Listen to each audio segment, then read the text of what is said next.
وافتح لنا أبواب الطاعة ظاهرها وباطنها على هذه النية وكل نية صالحة وإلى حضرة النبي محمد صلى الله عليه وسلم. الفاتحة.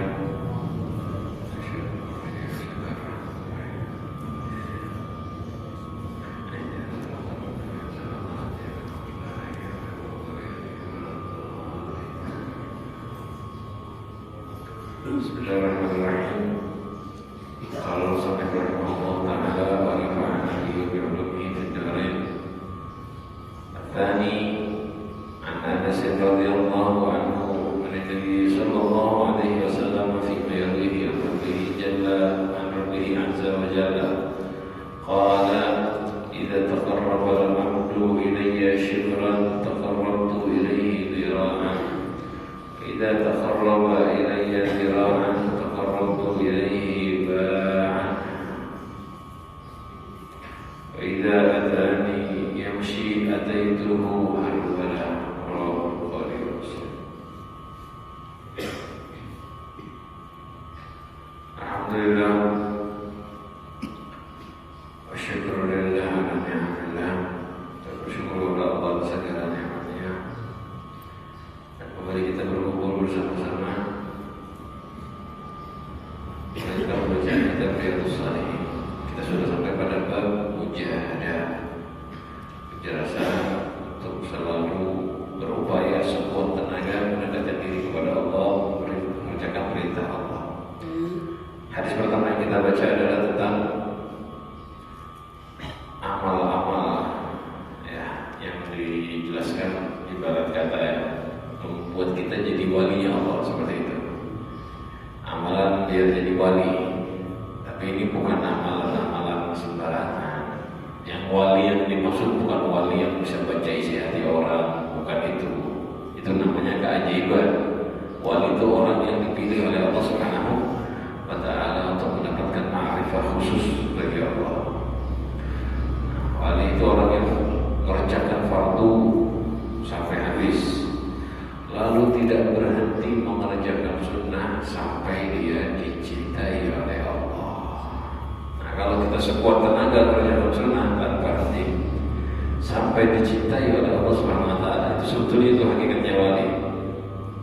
Dan sudah kita bahas pada pertemuan sebelumnya. Hadis kedua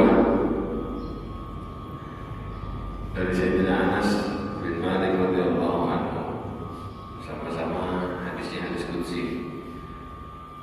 Radhiyallahu anhu anin Nabi, dari Nabi Muhammad sallallahu alaihi wasallam, fi ma yarwihi, pada sesuatu yarwihi yang diriwayatkan oleh Rasulullah sallallahu alaihi wasallam, an-Rabi, dari Tuhannya azza wa jalla. Ini juga termasuk lafaz ya. An Rasulullah sallallahu alaihi wasallam fi ma yarwihi. Kalau ada kalimat begini, fi ma yarwihi an Rabbihi, berarti hadis itu hadis qudsi, karena Rasulullah ngomong riwayat beliau dari Tuhannya, ya berarti hadis qudsi. Qala, artinya qala Allah Ta'ala, idza taqarraba al-'abdu, jika hamba mendekatkan diri ilayya, kepada aku, kepada Allah Subhanahu wa Ta'ala, shibran, satu kilat, satu jengkal. Kalau satu jengkal itu 20 cm ya, kurang lebih 20 cm. Ini nggak harus dihitung pas sentinya, saya cuma kasih kira-kiranya. Taqarrabtu ilaihi dhira'an, aku mendekatkan diri kepada hamba tersebut satu dhira'. Jika kita mendekatkan diri kepada Allah dengan satu jengkal, Allah satu jengkal seperti ini, Allah mendekatkan diri satu dhira', dari mulai siku sampai tangan sini. Berapa? 45 cm. 2 kali lipat. 2 kali lipat. Kita jalan sedikit, Allah jalan kita satu jengkal saja. Bukan gerak badan ya, mendekatkan diri ini artinya dengan ibadah taat, meninggalkan maksiat. Jika kita mendekatkan diri kepada Allah satu jengkal, Allah balas mendekatkan kepada kita satu dhira, sekitar 45 cm. Ada yang bilang 48. Wa idza taqarraba ilayya dhira'an, kalau ada hamba mendekatkan diri kepadaku, Allah mengatakan jika hamba mendekatkan diri kepadaku satu dhira, hambanya satu dhira, taqarrabtu ilaihi ba'an, Allah Subhanahu wa taala mendekatkan diri kepadanya ba'an, satu ba'. Jadi apa sih? Satu apa namanya? Satu depan ya. Ketika kita mendekatkan diri kepada Allah satu dhira 45 cm, Allah balas mendekatkan dengan satu ba'. Ini lebih dari setengah ya. Lebih dari 2 kali lipat. Satu ba' berapa?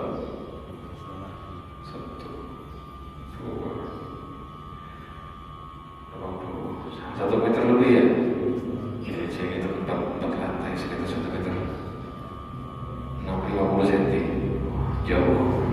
Perbedaannya 3 kali lipat sudah. Ketika hamba mendekatkan diri kepada Allah, Allah selalu dekat kepada kita. Tetapi Allah mendekat kepada kita lebih banyak dari kedekatan kita kepada Allah. Ini termasuk rahmatnya Allah kepada kita. Wa idza atani yamshi ataituhu harwala, kalau hamba mendekatkan diri kepadaku dengan berjalan, kita dekat kepada Allah berjalan, ataituhu harwalatan, saya akan dekati dia harwalah, dengan berlari ringan. Harwalah itu lari perlahan.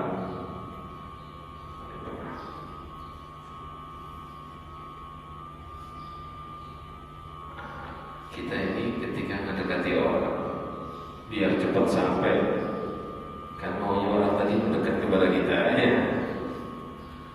Sampai sama saya papasan di jalan ya, saya mau mendekat sama sampean biar lebih cepat sampai, biar perlu mendekat juga ke saya, sama-sama mendekat. Pak, sama-sama maju. Cuma biasanya manusia setara, saya serahkan dia selama itu otomatis begitu. Tetapi kalau ada orang yang punya hormat, pasti ketika berpapasan dia mendekatnya lebih cepat, jalannya lebih cepat. Mungkin ketemu gurunya di jalan, biasanya gimana? Assalamualaikum, waalaikumsalam. Guru datang nyamperin kita jalannya cepat-cepat kepada guru. Jangan sampai guru jalan jauh, kitanya jalan santai ya. Kalau bisa guru jangan bergerak, kita yang datang lari. Kenapa? Penghormatan buat kita kepada guru kita. Sampai apa begitu ketemu sama orang di jalan, apalagi kalau orangnya mulia, orangnya mungkin kadang-kadang kita cuma orang kaya aja. Kita mendekat kepada dia melebihi pendekatan dia kepada kita. Kenapa itu? Kalau dari kita menghormat. Tapi aneh sekali ini kepada Tuhan, kepada Allah Subhanahu wa taala. Kita mendekat satu jengkal, Allah mendekat satu dhira, 2 kali lipat lebih ya. Kita mendekat satu dhira, Allah mendekat satu ba', satu depan, sama 3 kali lipat lah. Selalu Allah unggul dalam mendekat. Padahal Allah Tuhan kita. Kita kerja pelan, Allah kita mendekat kepada Allah santai, berjalan pelan. Allah mendekat kepada kita semangat, harwalah. Jadi coba dibayangkan kayak tadi pertemuan di jalan, gambarkan aja. Sampai ketemu Ibu Pian, ketemu Abah Pian. Dia jalan santai, Bapak Pian jalan cepat mendatangi Pian. Kira-kira gimana ini? Orang tuanya ini hebat tidak? Mendatangi anaknya dengan cepat, anaknya santai. Sebetulnya kalau ditanya kayak gini ya pulang aja. Tapi inilah rahmat Allah pada kita. Kalau nggak pakai seperti ini, kita nggak akan sampai kepada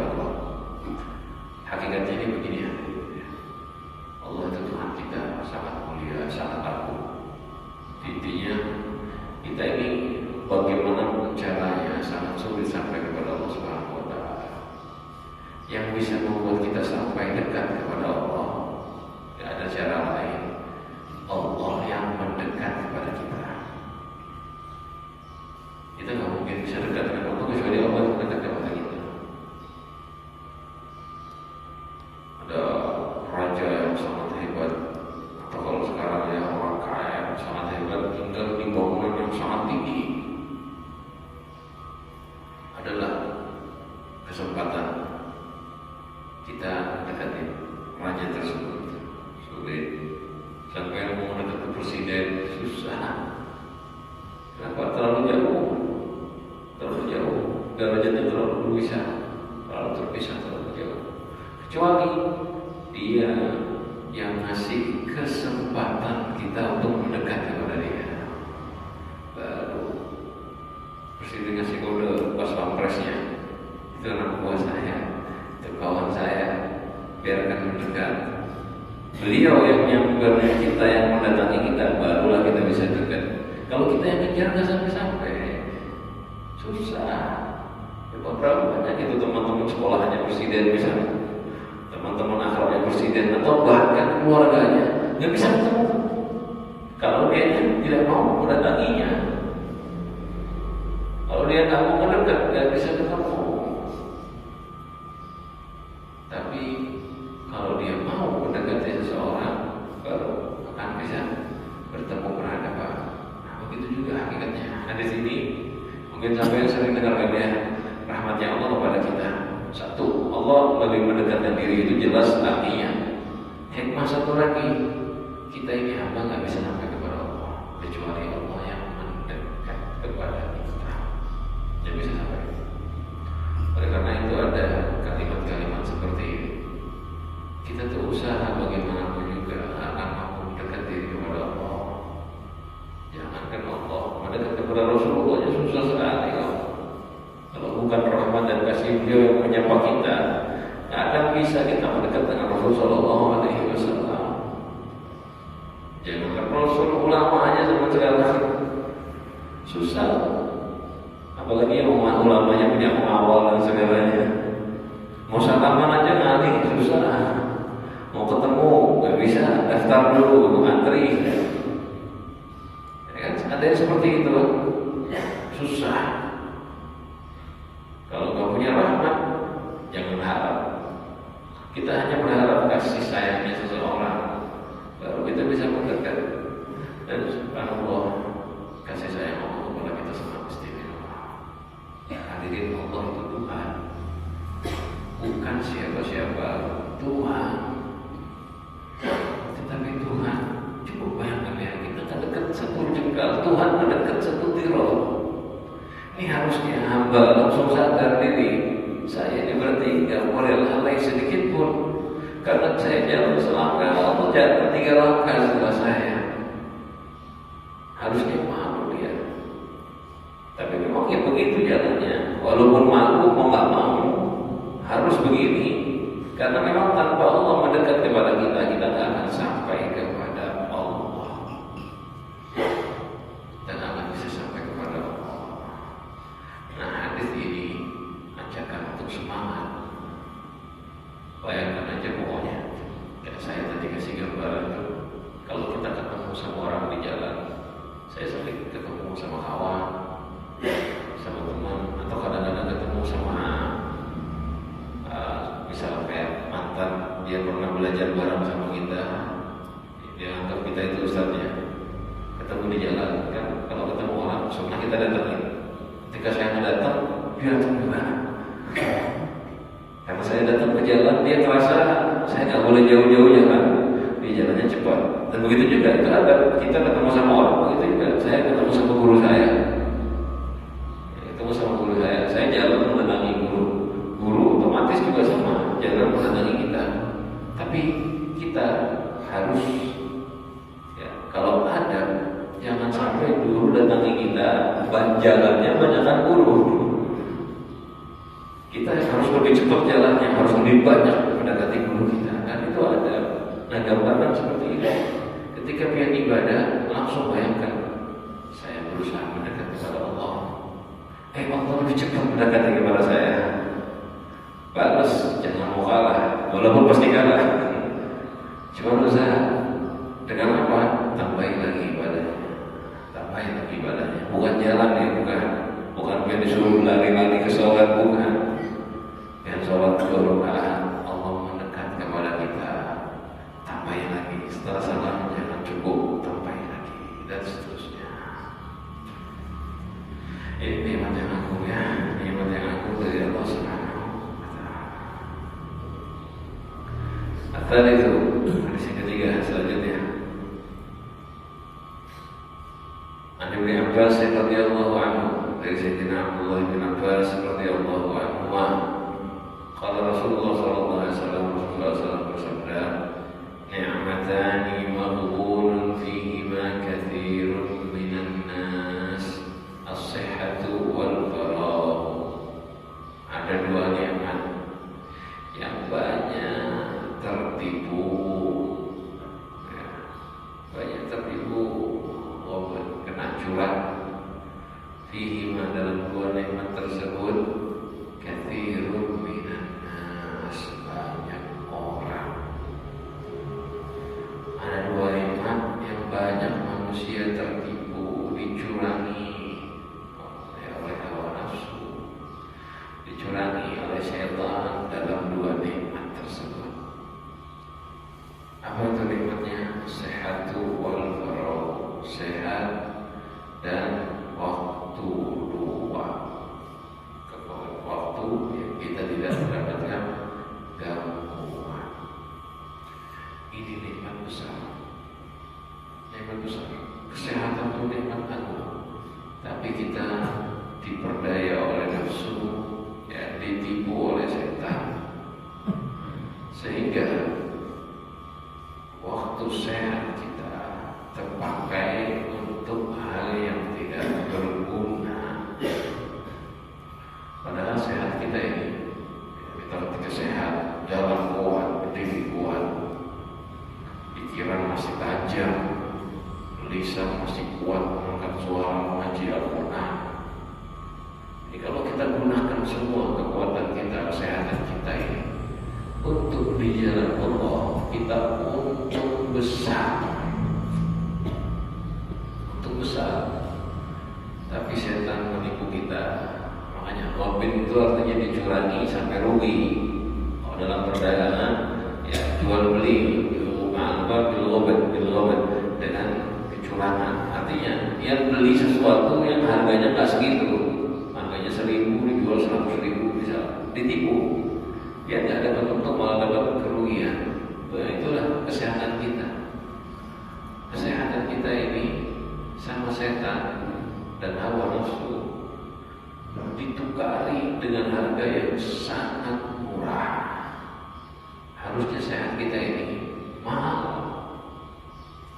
Kayak contoh pagi hari ini kita ke masjid, ini kita jual kesehatan kita, kesehatan badan kita, berangkat ke masjid dengan harga yang sangat mahal. Berangkat ke masjid satu langkah diangkat satu derajat, diampuni satu dosa, diberi satu pahala, satu langkah. Tambah lagi kan ke masjid sekaligus mencari ilmu.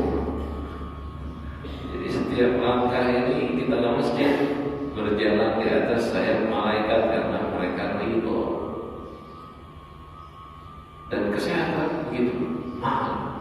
Itu baru berjalan, baru jalan kakinya, belum pahala amal di masjidnya. Apalagi ada kabar gembira dari Rasulullah SAW, basyiril masyahina fid dhulami ilal masajidi bin nurin tammi yawmal qiyamah. Sampaikan kabar gembira bagi orang-orang yang berjalan menuju masjid di dalam kegelapan.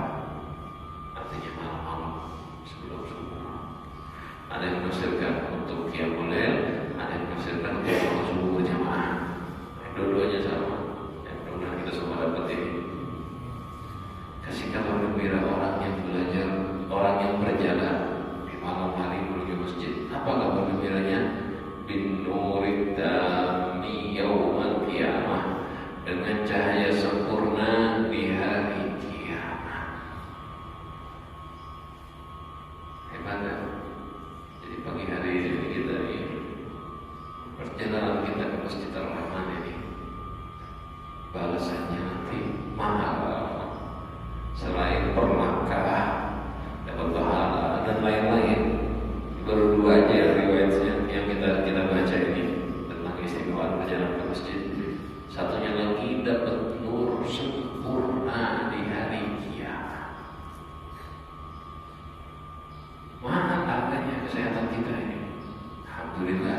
kita jual dengan harga yang setimpal bagi hari ini.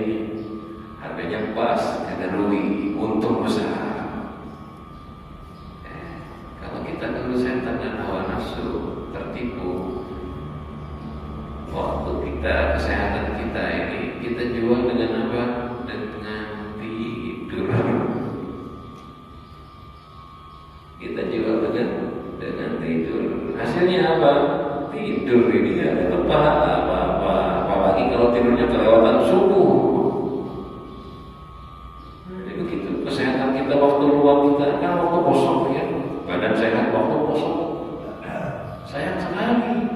Badannya sehat waktunya kosong. Buat apa? Buat tidur. Apa untungnya dari tidur? Air liur. Itu untungnya ribetnya. Ini contoh yang saya maksud tidur gak berguna ya. Tidur di waktu sholat. Kalau tidur normal bagus-bagus saja, asal baca doa ya. Ini tidur di waktu sholat.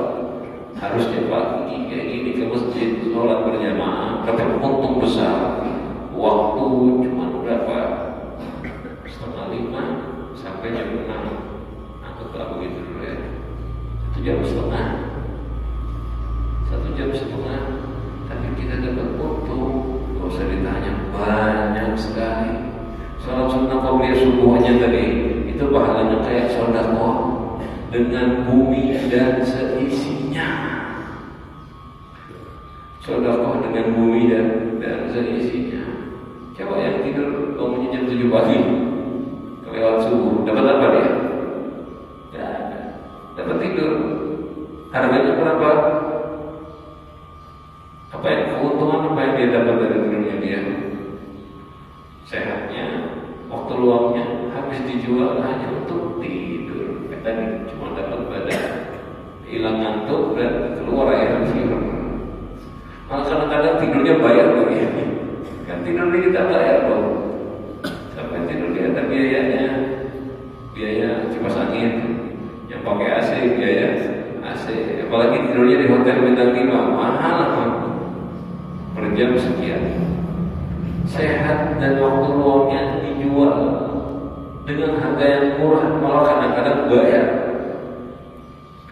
Harusnya kalau ke masjid, ya untung besar. Makanya ini nikmatnya banyak dilupakan oleh orang-orang. Kesehatan dan waktu luang kita merasakan kehadiran. Ya. Kita semua merasakan waktu luang kita ini kadang-kadang kita jual murah. Buat apa?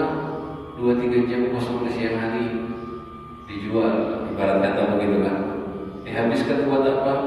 Buat nonton TV. Bukan nonton agama ya, nonton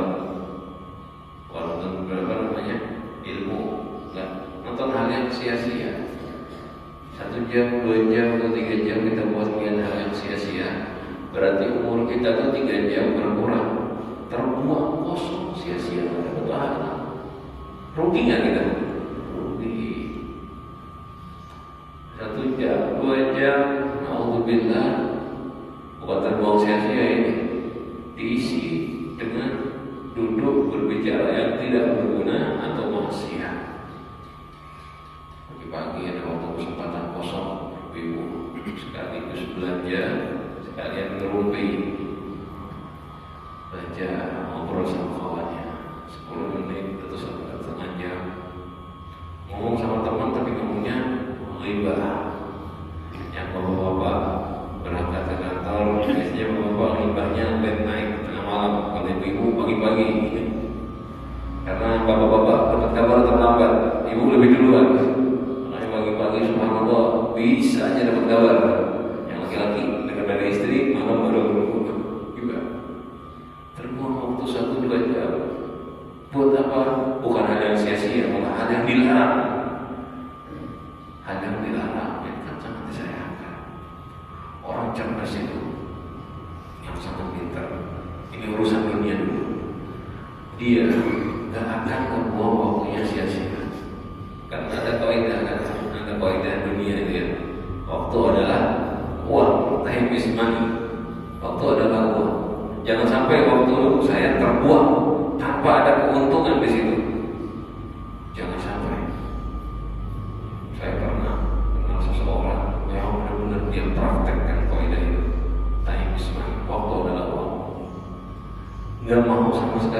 sia-sia.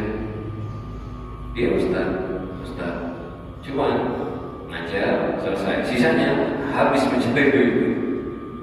Jadi nggak bisa, habis ngajar ada waktu kosong, nggak mau dia diam santai itu nggak mau. Ini kamu ngapain di sini? Usahanya apa? Dia tanya. Pokoknya tanya sebenarnya benar-benar waktu itu uang aja. Waktu itu uang. Nggak mau rugi terbuang waktunya sia-sia. Harus ada keuntungan. Bahkan ikut pengajian, diundang keluar kota. Kan kadang-kadang kalau undangan maulid, undangan acara itu kan acara malam siang. Kan ada waktu kosong. Dia itu habis subuh keluar keliling, kenalan sama ini, kenalan sama itu, tanya usaha dari situ menawarkan barang. Kenapa? Gak mau waktunya terbuang kosong. Ini secara dunia pintar. Jangan sampai beberapa jam dari waktu kita terbuang sia-sia. Nah, paling bagus dihabiskannya untuk ibadah, bukan untuk cari uang. Karena kayak tadi saya bilang, contoh aja salat sunnah qobliyah subuh, kan satu sholat 2 rakaat pahalanya sama seperti sedekah dengan bumi dan seisinya. Nah, orang yang pintar, dia kerja 10 tahun, belum tentu mampu bisa sedekah, bukan belum tentu, nggak mungkin. Dia kerja seumur hidup ya, nggak mungkin bisa sedekah sebanyak bumi dan seisinya. Nggak bisa. Nah, kalau orang pintar dibandingkan, orang tuh ketika dia paham betul, dia lihat pekerjaan A. Ini contohnya sampai kalau ditawari pekerjaan, Pak, ada kerjaan A, 1 hari kerja 8 jam, gajinya 10 juta misalnya. B, kerjanya 8 jam, gajinya 25 juta. Pilih mana ya? Pekerjaan A atau B?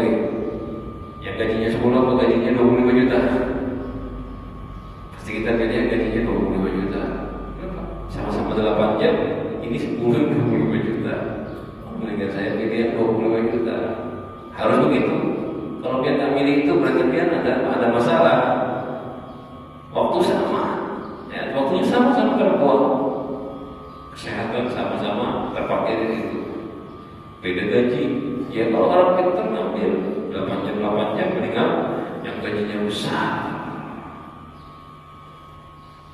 Begitulah waktu dan kesehatan kita sampai habiskan buat cari untung dunia. Biar untung kan, dapat harta, dapat ini. Tapi orang soleh punya waktu yang berbeda. Kita kerja 1 hari sekian jam biar dapat uang. Untunglah kita dengan kekayaan dunia. Tapi para wali-walinya Allah Subhanahu wa taala, orang soleh mikir, kalau kerja juga dapatnya duit, selesai, dimakan habis. Tapi kalau dia saya pakai waktu saya untuk ibadah, keuntungan saya jauh lebih besar daripada orang-orang yang sekedar mengejar dunia. Oleh karena itu hadirin sekalian, ya seperti yang sering kita bilang, biar nggak apa-apa tetap kerja, nggak ada masalah. Tapi kerjanya itu jangan sampai membuat kita tidak ibadah. Syukur-syukur waktu kerja tetap taat. Gimana caranya? Baca sholawat. Berjualan di warung, bekerja memotong kayu, ngangkat barang, menurunkan barang. Waktu bekerja baca sholawat, sehingga tidak ada waktu yang terbuang sia-sia. Kita ya sering nanti sadarnya biasanya apa? Kalau udah mati, kalau sudah sakit dulu sadar. Sekarang alhamdulillah beliau sehat, bisa jalan, bisa ke masjid. Tiba-tiba sakit stroke, alhamdulillah, mudah-mudahan semuanya sehat walafiat dijaga oleh Allah. Tiba-tiba kena sakit stroke, bisa ke masjid lagi, susah. Apalagi nggak bisa bergerak. Saat sakit itu kita baru sadar mahalnya berangkat ke masjid. Saat sakit kita baru sadar ternyata sehat itu enak. Dari dulu kita sehatnya dihabiskan untuk apa? Kalau waktu kosong, waktu luang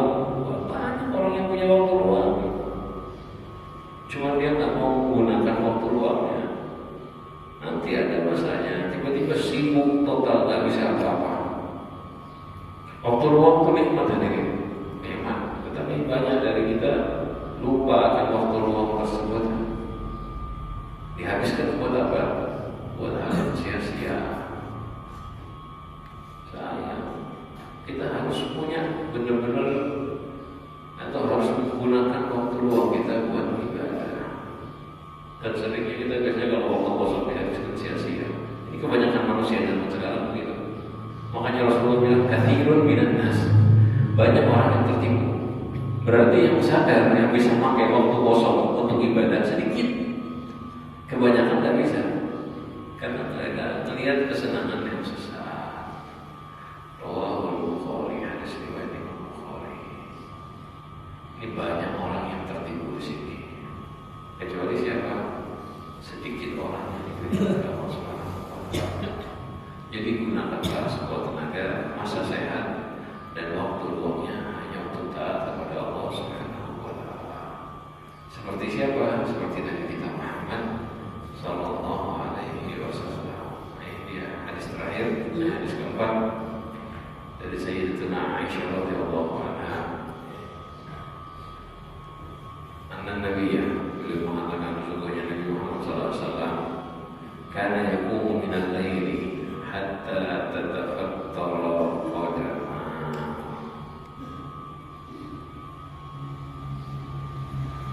Nabi kita Muhammad sallallahu alaihi wasallam bangun di malam hari. Yaqumu, bangun, berdiri, artinya melakukan sholat. Yaqumu, bangun di malam hari. Minal laili, sebagian dari malam. Kalimat minal laili, sebagian dari malam. Berapa banyak itu? 1/6, 1/4, 1/5. Begitu pokoknya Nabi Muhammad. 1/4 malam, 1/6 malam, 1/5 malam, 1/6 malam. Begitu pokoknya Nabi Muhammad. 1/4, 1/6, 1/5, 1/6 dari malam. Bagikan aja malam, dibagi menjadi 6 bagian. Ya, 1/6-nya begitu Rasulullah SAW. Atau dibagi menjadi 4, 1/4-nya Rasulullah SAW. Bangun begitu. Nah, bangunnya ini nggak tanggung-tanggung ya. Hatta tatafattar, sholat sampai kakinya itu pecah-pecah. Beliau sholat sampai kakinya pecah-pecah. Kenapa? Itu qiyam, dari lamanya berdiri. Jadi tatafattar tatasyaqqaq. Anda diartikan 21.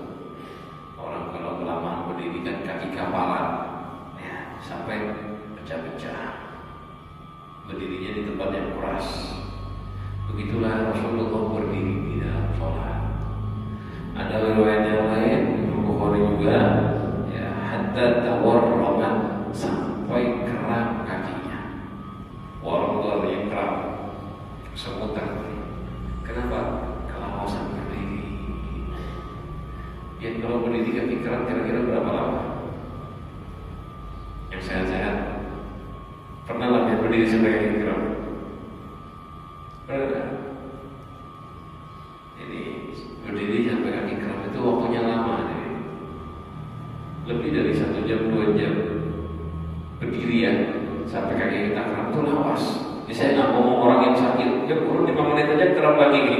Ya, asam urat yang berarti. Ini yang ngomongin orang sehat. Orang sehat berdiri sampai kakinya kram, ini lawas kok. Lawas. Berdiri sampai kaki kram itu anggaplah sudah 2 jam bisa lebih. Nah, Rasulullah berdiri sholat sampai kakinya kram. Berarti sholatnya itu 1 jam lebih. Nanti ada ceritanya di depan. Ya. Bagaimana? Ya, nanti ada hadis ke-8, 4 hadis lagi. Bagaimana panjangnya sholatnya Rasulullah Shallallahu Alaihi Wasallam? Kalau sholat Rasulullah sholat malam begitu, kadang-kadang 2 rakaat itu 2 jam. Sholat sunnah 2 rakaat 2 jam, 3 jam, 4 jam, 2 rakaat. Sehingga Siti Aisyah yang melihat Rasulullah sampai kakinya kram, sampai kakinya pecah-pecah, nggak tega. Dan dia ngomong, ibarat kita bahasa kita lagi, bapak lagi pian, bapak lagi pian. Qultulahu liman tasna'u hadza ya Rasulullah. Kenapa kamu buat ini ya Rasulullah? Apalagi dikitnya sudah ya Rasulullah. Wa qad ghafarallahu laka. Allah telah mengampuni bagimu Rasulullah. Ma taqaddama min dzambika wa ma ta'akhkhar. Dosa yang telah lewat dan dosa yang akan datang ya Rasulullah. Sudah diampuni ya Allah. Ya bahasa kita ngapain lagi? Masih qiyamul lail capek-capek. Dia ini sudah diampuni dosanya oleh Allah yang sudah lewat dan yang akan datang. Ya. Siti Aisyah melihat Rasulullah kagum. Ya orang sudah diampuni dosanya masih tetap ibadah dan ibadahnya kelewat batas sampai kaki sakit. Apa jawabannya Rasulullah? Afala uhibbu an akuna 'abdan syakura. Ya Aisyah,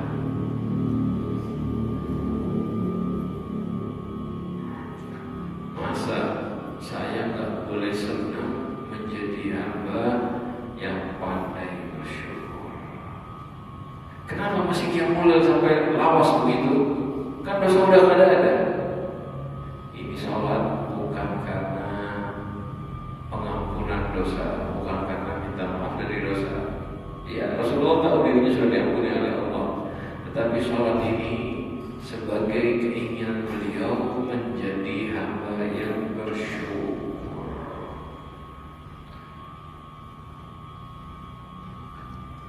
Jadi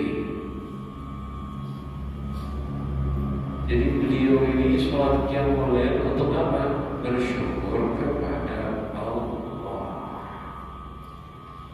Siti Aisyah kira sholatnya Rasulullah misal karena takut, ya karena takut dosa dan seterusnya. Ya, karena takut dosa lalu meminta pengampunan sholat. Biasanya kan orang ibadah kayak gitu ya, biar minta dimaafkan oleh Allah.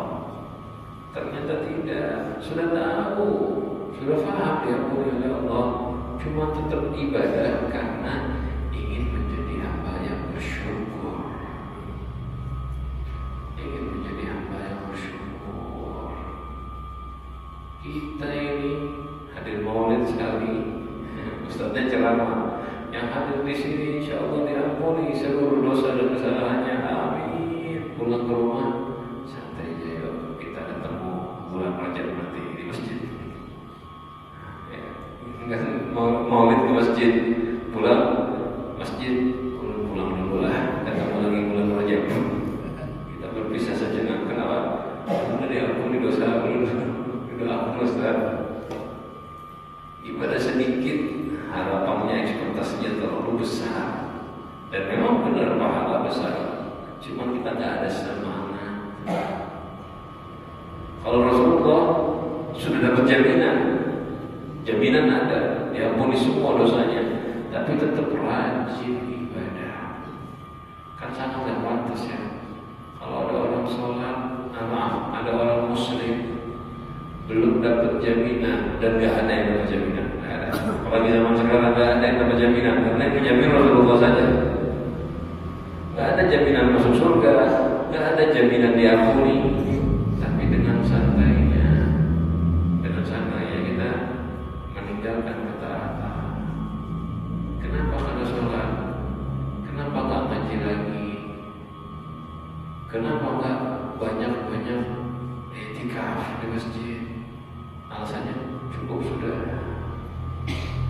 Gak boleh ya kita bilang cukup, gak boleh. Nabi itu sholat sampai akhirnya berjam-jam sholat, tapi tetap berusaha nambah dan merasa dirinya ini perlu bersyukur kepada Allah.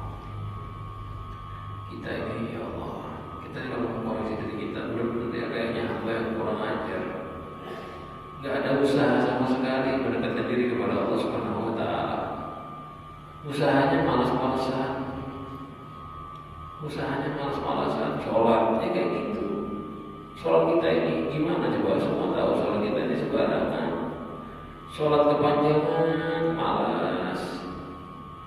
Ulama kalau ada ulama imam, kalau imamnya kepanjangan sholat, orang-orang malas, bisa-bisa ditegur. Ya memang benar, yang jadi imam jangan kepanjangan, betul. Tapi kita lihat koreksi diri kita ya. Untuk imam ada aturannya, dia nggak boleh panjang-panjang, apalagi masjid yang umum. Cuma kita ini seandainya sebagai makmum, imamnya panjang, harusnya kita itu merasa kesempatan. Alhamdulillah, kapan lagi kita sholat kayak gini? Jangan cuma sholat pendek terus, andalannya qul huwallahu ahad sama al-kautsar. Jangan panjangi sholat kayak Rasulullah SAW. Minimal qul huwallahu ahad diganti, jangan 1 kali, 100 kali. 100 kali itu biar sekitar 10 menit, sekitar 10 menit. Biar baca qul 100 kali, sekitar 10 menit. Karena 1 menit itu bisa 12 kali qul. Baca cepat 1 menit 12 kali. 100 kali 10 menit kurang lebih. Nah, jadi kan barang seminggu sekali bisa ya. Kalau alasannya sibuk 10 menit buat sholat, semua kayaknya sibuk banget. Coba kita lihat diri kita ini. Pas saya ngomong tadi, saya sendiri juga mikir 100 kali Allah, kapan ya waktunya ya buat sholat ini? Ada nggak yang bertanya kayak gitu?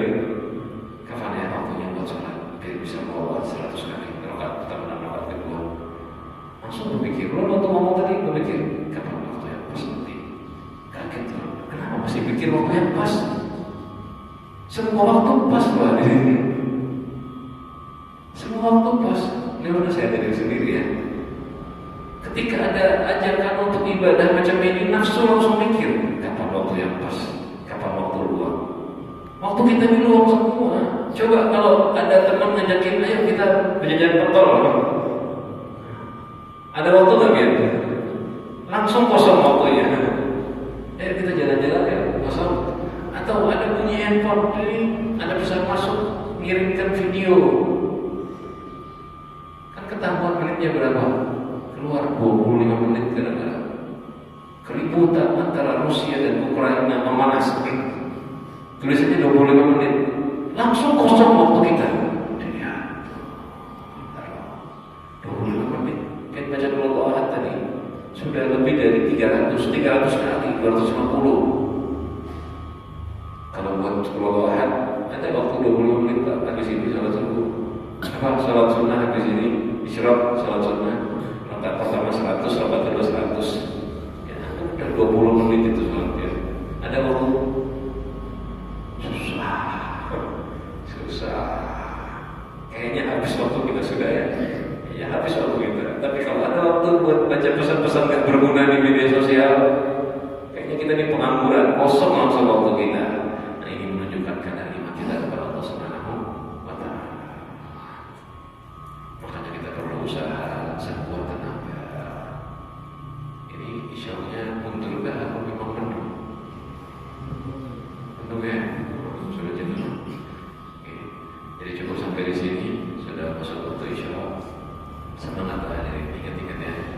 Kita ini selalu menyiapkan waktu luang buat hawa nafsu, tapi kita nggak menyiapkan waktu luang untuk Tuhan kita, Allah Subhanahu wa Ta'ala.